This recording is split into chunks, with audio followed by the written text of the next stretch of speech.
Hello friends, আজকে যেহেতু নববর্ষ, তো নববর্ষ উপলক্ষে একটু ভালো মন্দ খাওয়া হবে না তা তো হয় না। তো সেই জন্য আজকে রাতে কিন্তু স্পেশাল ডিনার আছে, তার জন্য মোটামুটি সরঞ্জাম সবই রেডি হচ্ছে। তো তোমাদেরকে দেখাচ্ছি। এখানে এই যে হচ্ছে আলু ভাজা, মানে আলু ভাজা বলতে এটা তো বুঝতেই পারছো, এখানে রয়েছে পেঁয়াজ কাটা রয়েছে। তারপর এই যে এখানে বিনস গাজর কাটা রয়েছে, এখানে অলরেডি ভাত হয়ে গেছে। তো দেখে বুঝতেই পারছো যে আজকের মেনুটা কি হতে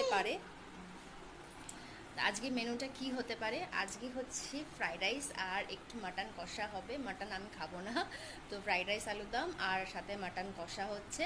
তো চলো তোমাদের সাথে আস্তে আস্তে সবটা শেয়ার করছি। তো এখানে দেখো ফ্রাইড রাইসটা হয়ে গেছে, আর কত সুন্দর দেখতে লাগছে ফ্রাইড রাইসটা।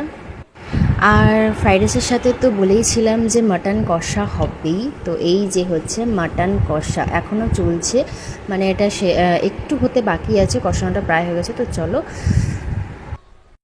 তো এখন বাজে হচ্ছে 10টা, আর আমার মোটামুটি আমি খেয়ে নিই ন্যাচারাল দিনে হচ্ছে 9টা থেকে 9:30টার ভেতরে।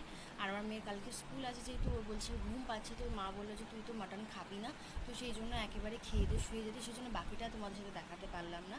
তো চলো টাটা, এখন সবাইকে জানে আরও একবার শুভ নববর্ষ, সবাইকে শুভরাত্রি, টাটা, গুড নাইট।